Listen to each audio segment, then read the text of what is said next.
Assalamualaikum warahmatullahi wabarakatuh. Selamat datang kembali pada channel saya.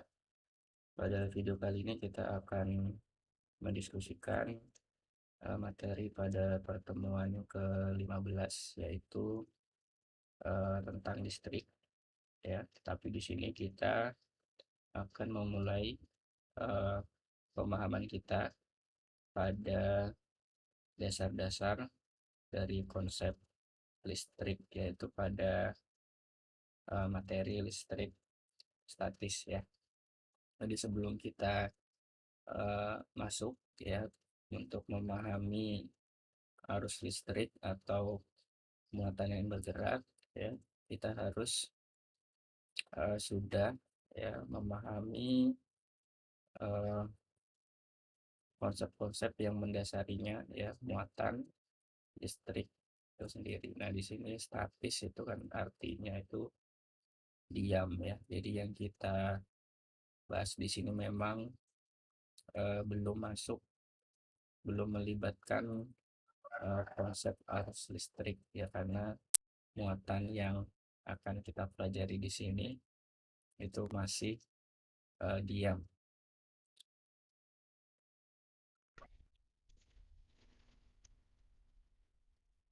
Baik, pertama ya, dalam eh, memahami adanya listrik di dalam kehidupan, kita harus menyadari bahwa listrik itu dihasilkan karena adanya muatan listrik ya, karena adanya muatan listrik. Nah, beberapa muatan listrik ya itu akan berinteraksi satu sama lain. Nah, interaksi antara muatan listrik baik itu sejenis ya atau berlawanan jenis itu akan dipahami dengan menggunakan hukum Coulomb. Nah, misalkan di sini kita punya dua muatan titik ya. Di sini masih dianggap muatan titik, jadi satu titik memiliki satu muatan, I1 dan I2. Itu mereka terpisah misalkan, atau misalkan mereka itu berada pada jarak R ya. Nah, kedua muatan ini akan mengalami gaya interaksi ya, baik itu gaya tarik menarik kalau muatan yang berlawanan jenis, atau gaya tolak menolak kalau sejenis ya, yang besarnya itu berbanding lurus dengan hasil kali kedua muatannya dan berbanding terbalik dengan kuadrat jaraknya. Nah, seperti itulah yang disampaikan oleh Coulomb dalam menjelaskan interaksi muatan-muatan listrik. Jadi di sini artinya bahwa ya semakin besar muatan yang dimiliki oleh suatu titik gitu ya, maka akan semakin besar gaya yang dialaminya ya kan. Dan kemudian semakin dekat jarak ya kedua muatan, maka akan semakin besar ya gaya yang akan dialami kedua muatan yang berinteraksi. Nah, secara matematis ditunjukkan oleh persamaan yang tampil di layar. Nah, supaya di sini bisa dibuat menjadi persamaan, di sini ada konstanta ya, harus dimunculkan konstanta untuk bisa berlaku pada setiap muatan. Nah, ini adalah konstanta Coulomb ya. Jika ruang di antara muatan ini adalah ruang hampa ya, maka K-nya ini besarnya adalah 9 kali 10 pangkat 9 Newton meter persegi per Coulomb kuadrat. Begitu ya. Nah, tadi tadi kita memahami eh, muatan yang dimiliki oleh suatu titik ya, suatu titik di suatu tempat gitu ya. Nah, misalkan eh, kita mempelajari lebih lanjut lagi gitu ya. Nah, di di aplikasinya itu biasanya muatannya itu terdistribusi di dalam suatu daerah tertentu, misalkan di dalam suatu plat, ya, di dalam suatu plat yang memiliki luas permukaan tertentu. Nah, di dalam plat ini akan terkandung muatan listrik yang sangat banyak dengan jumlah tertentu.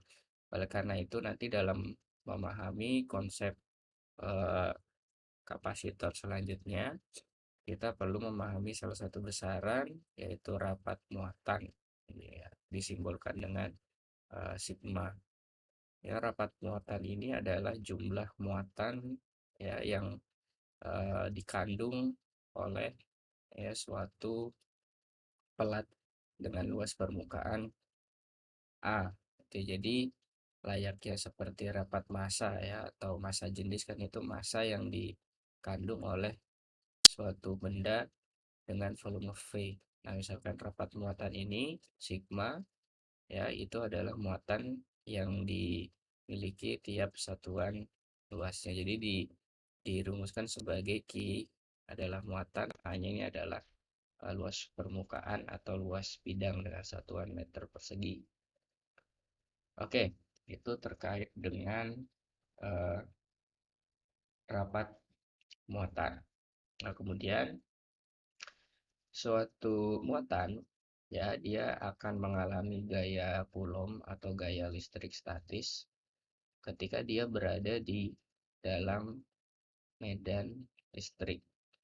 Jadi medan listrik ini adalah daerah, ya, suatu daerah di sekitar muatan listrik, ya, yang masih bisa menyebabkan, ya, muatan itu mengalami gaya listrik, gitu ya. Jadi eh, kuat medan listrik ini, kalau dirumuskan, ya, dirumuskan secara matematis, itu juga bisa didefinisikan itu sebagai gaya Coulomb yang dialami oleh suatu muatan. Misalkan katakanlah di sini muatan ujinya adalah Q2, ya. Gaya Coulomb yang dialami oleh Q2 dibagi dengan muatan uji tersebut, ya. Jadi misalkan F-nya tadi kan kaki 1 Q2 per R kuadrat. Jadi kalau dibagi dengan Q2, itu hasilnya adalah kaki 1 per R2 kuadrat. Jadi kuat medan listrik ini adalah eh, kemampuan suatu muatan, ya, di sini, ya, suatu muatan untuk menyebabkan gaya listrik muatan uji, ya, pada jarak R. Ya, jadi di sini, ya, medan listrik, ya, suatu muatan eh, listrik itu sebanding dengan em, muatan itu sendiri, ya, dan berbanding terbalik dengan jarak, ya, jarak muatan uji, ya, yang berada di sekitar muatan listrik. Nah, perlu dicatat bahwa kuat medan listrik ini adalah besaran vektor, ya, besaran vektor. Jadi kita perlu menggunakan aturan-aturan vektor yang seharusnya sudah kalian pahami, ya, sudah kalian pahami dalam menganalisis, ya, nanti medan listrik. Nah, karena besaran vektor, maka kuat medan listrik antara muatan listrik positif, ya, dengan kuat medan listrik muatan negatif itu berbeda, ya. Nah, kuat medan listrik muatan positif dia arahnya adalah eh, menjauhi muatan, ya, seperti yang tampil di gambar ini, ya, menjauhi muatan. Sedangkan kuat medan listrik untuk muatan negatif dia mendekati muatan. Nah, kemudian, ya, di sini kuat medan listrik disimbolkan dengan E dengan satuan Newton per Coulomb, ya, bisa diperoleh dari persamaan ini, ya. F kan Newton, Q satuannya adalah Coulomb. Oke, untuk pembahasan selanjutnya kita akan mempelajari ya aplikasi dari beberapa kasus ya khusus untuk konsep kuat medan listrik. Jadi di sini biasanya ya dalam analisis tingkat atomik ya, suatu atom yang bermuatan itu dia dimodelkan itu sebagai eh, bola ya. Bola yang bermuatan listrik atau istilahnya adalah bola konduktor. Nah, bola konduktor ini ketika dia diberikan muatan listrik ya, seluruh muatan listrik itu akan tersebar, terdistribusi merata di permukaan bola ya, permukaan bola muatan listrik. Nah, karena medan listrik itu dia besaran vektor, jadi kita harus memperhatikan aturan vektor dalam memahami kasus ini. Nah, di dalam bola ya, di dalam bola atau ketika posisinya jari-jari bola itu posisinya titik yang ditinjau itu kurang dari jari-jari ya. Nah, nah ketika di dalam bola dia akan ditarik oleh eh, masing-masing muatan listrik yang terdapat di permukaan bola pada arah yang berlawanan sehingga muatan-muatan yang berada pada arah yang berlawanan ini akan menghasilkan medan listrik yang saling meniadakan. Nah, karena saling meniadakan, medan-medan listrik ini akan menghasilkan nilai sama dengan nol. Ya, sehingga akibat dari sifat ini ya di dalam bola nanti tidak terdapat medan listrik atau dikatakan bahwa medan listriknya sama dengan nol. Nah, berbeda ketika di permukaan bola atau posisinya sama dengan jari-jari ya. Di sini akan terdapat medan listrik yang besarnya sama dengan medan listrik bola konduktor dengan muatan total sebesar Q ya. Dan R-nya ini adalah jari-jari bola. Dan kemudian ketika posisi kita itu semakin menjauhi bola ya, misalkan jarak kita dari titik yang kita tinjau adalah R kecil ya, R kecil lebih dari jari-jari atau di luar bola, maka medan listrik kita akan berbanding terbalik dengan kuadrat jarak R atau medan listrik kita akan semakin kecil. Nah, misalkan dipahami melalui grafik yang ditampilkan pada tampilan video ya, maka mulai dari R-nya ini sama dengan 0 atau ini berada di pusat bola ya, nilai medan listriknya di sini 0 ya, di sini harus ada garis ya, di sini 0 ya.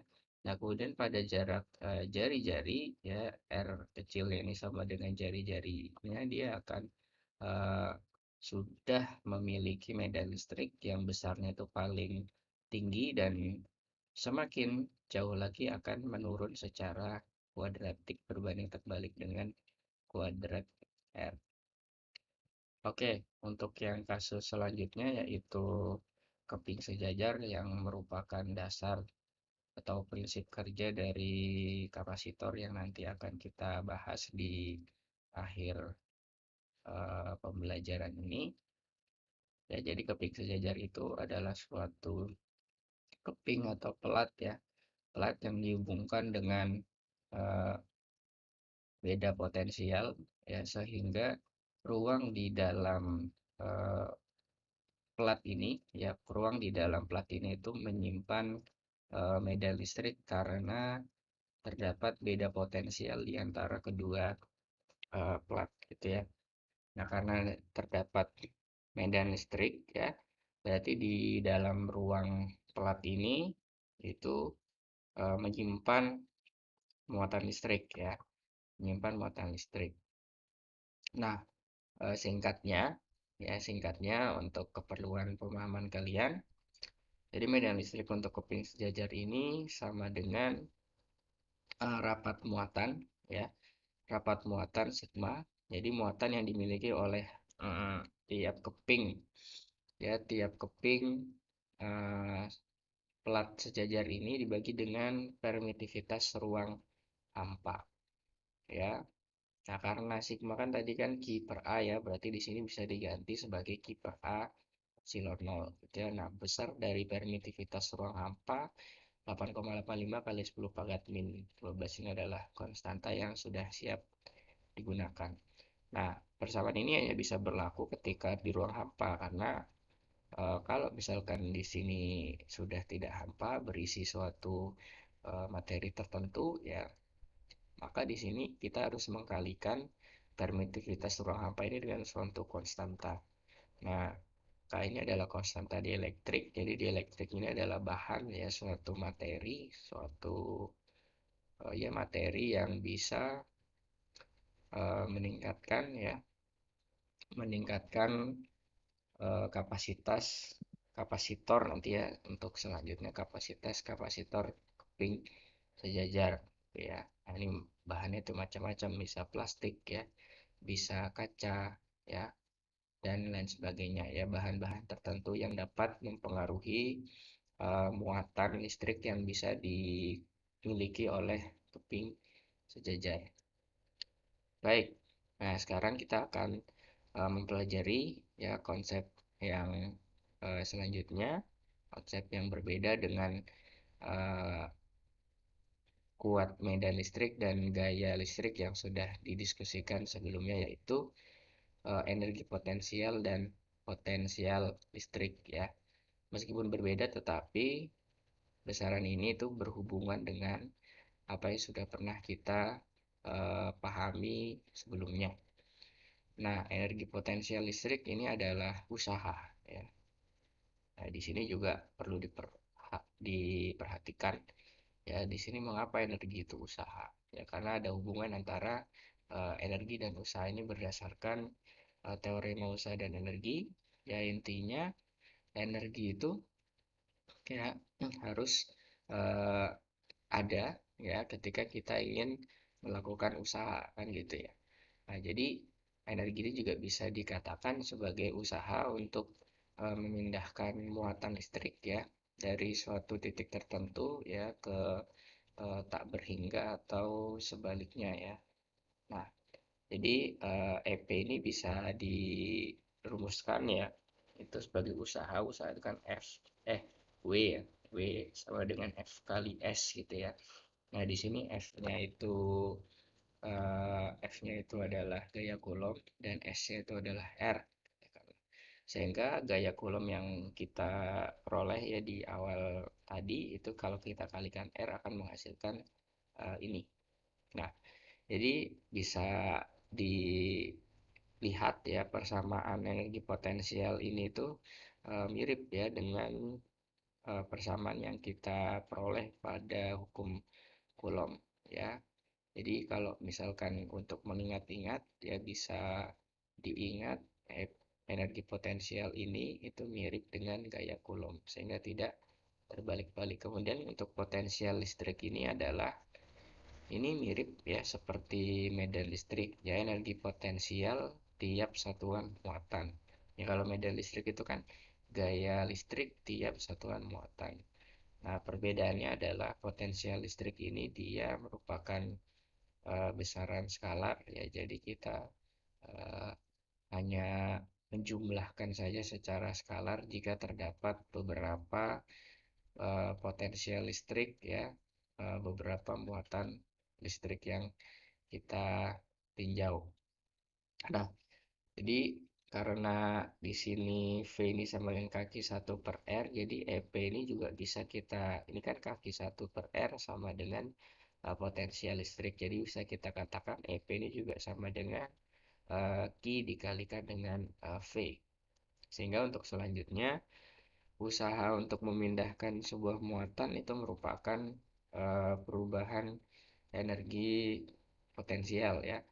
Nah, di sini maka EP-nya itu diganti sebagai Q dikali V ya, Q dikali V dan usaha untuk memindahkan sebuah muatan ya itu sama dengan ya muatan yang ingin dipindahkan gitu ya, dikalikan dengan beda potensial antara eh, kedua titik ya.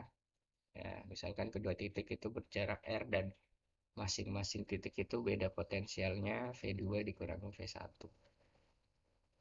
Nah, untuk bola konduktor, ya karena potensial listrik itu dia besaran skalar, jadi di dalam bola ya itu terdapat potensial listrik yang besarnya sama dengan di permukaan bola, ya berbeda dengan eh, medan listrik, sehingga di dalam bola di sini nol, ini pusat bola ya.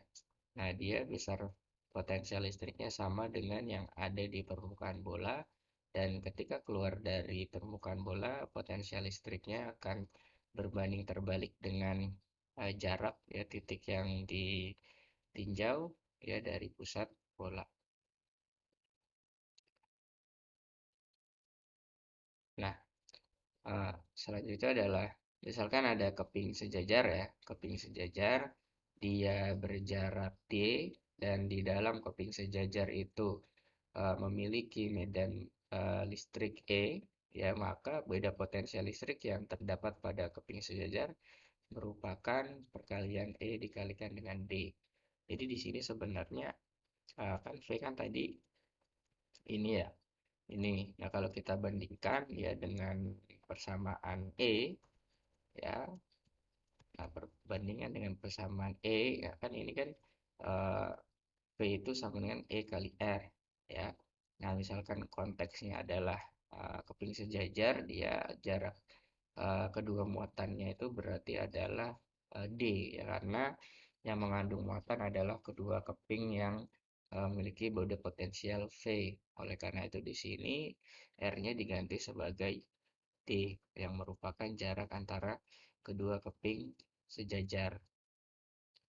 Oke, nah sekarang kita akan eh, menggunakan ya konsep-konsep yang sudah kita pahami sebelumnya dalam menjelaskan salah satu komponen yang digunakan di dalam rangkaian elektronika, yaitu kapasitor.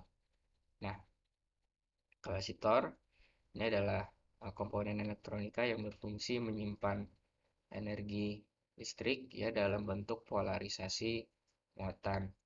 Nah, besarnya kapasitas kapasitor atau jumlah muatan yang bisa disimpan oleh kapasitor itu didefinisikan sebagai perbandingan tetap ya, perbandingan tetap muatan yang bisa disimpan oleh kapasitor dan beda potensial yang dimiliki oleh kapasitor.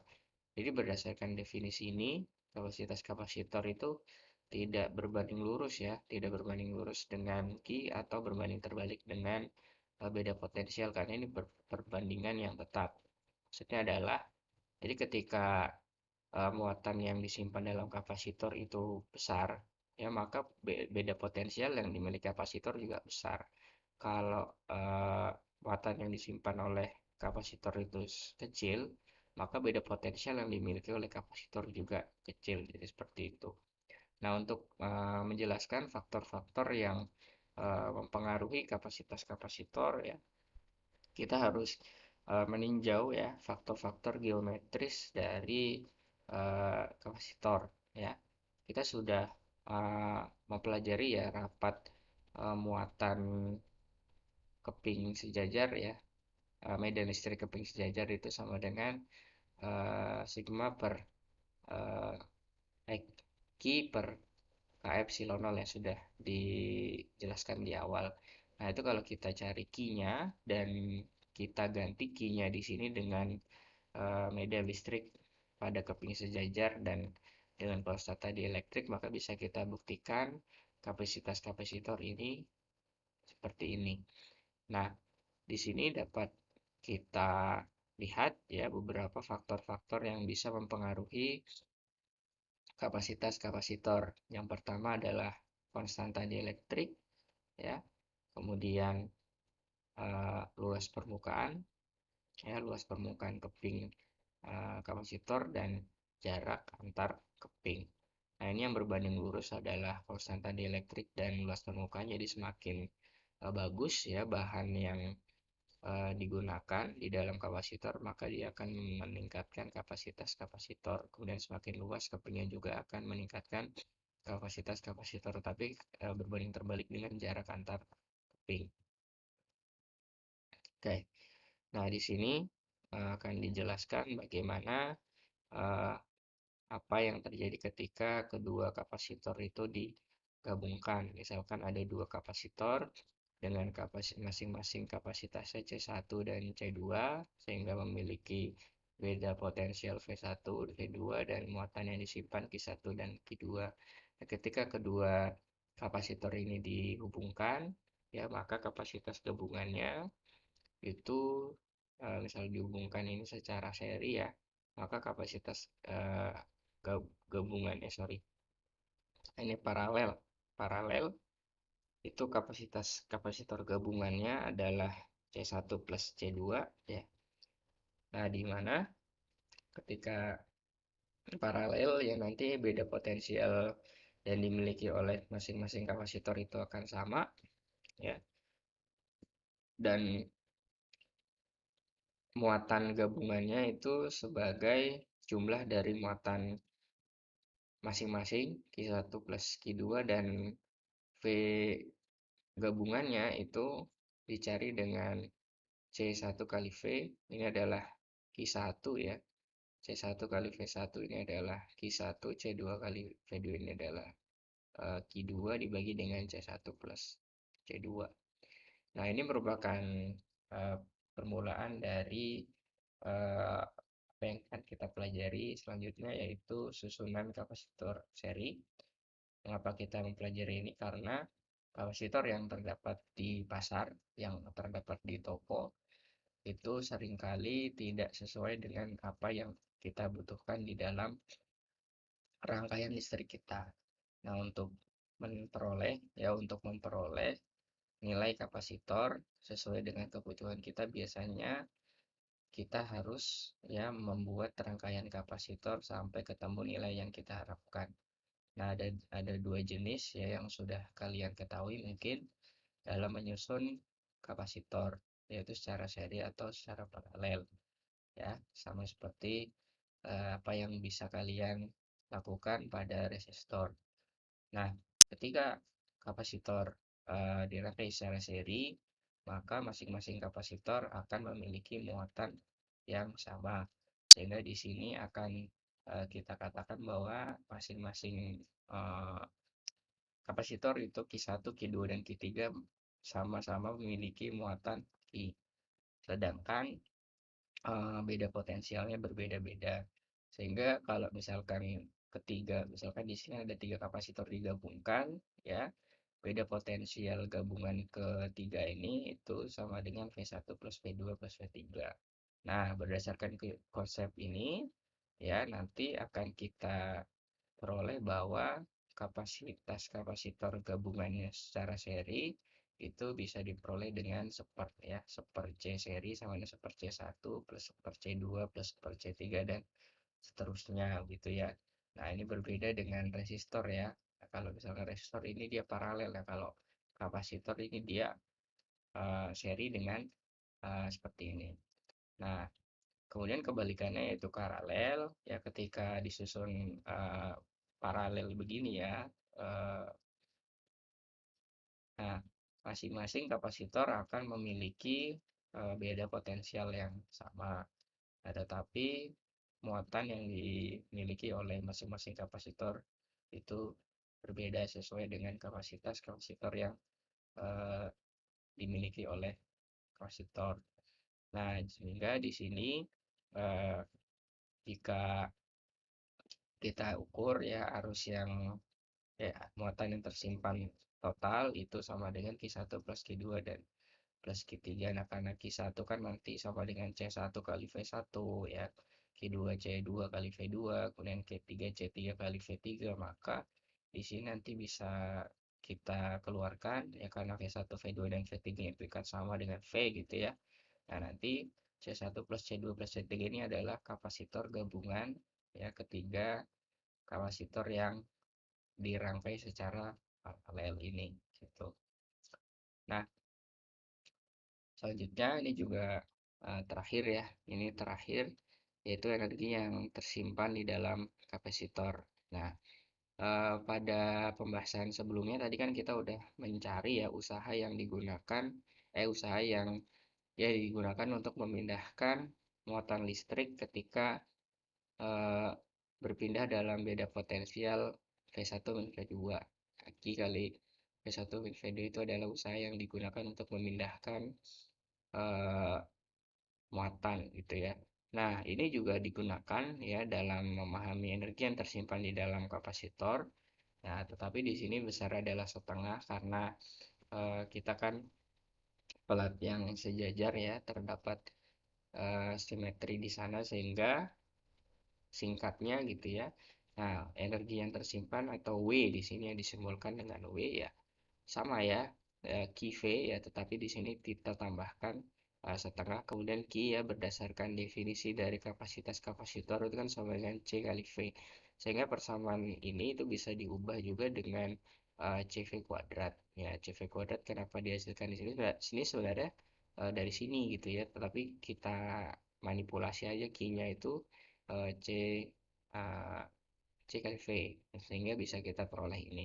Kemudian V juga bisa diubah Q per C ya berdasarkan definisi kapasitas kapasitor yang di awal tadi sehingga persamaan ini juga bisa dinyatakan sebagai ini. Jadi ketiga persamaan ini sama untuk mencari energi yang tersimpan dalam kapasitor ya sesuai dengan apa yang kita ketahui di dalam masalah yang sedang kita selesaikan ya. Kalau yang diketahui adalah eh, kapasitas dan beda potensial ya berarti ya kita menggunakan persamaan ini ya sesuaikan dengan apa yang ada gitu ya.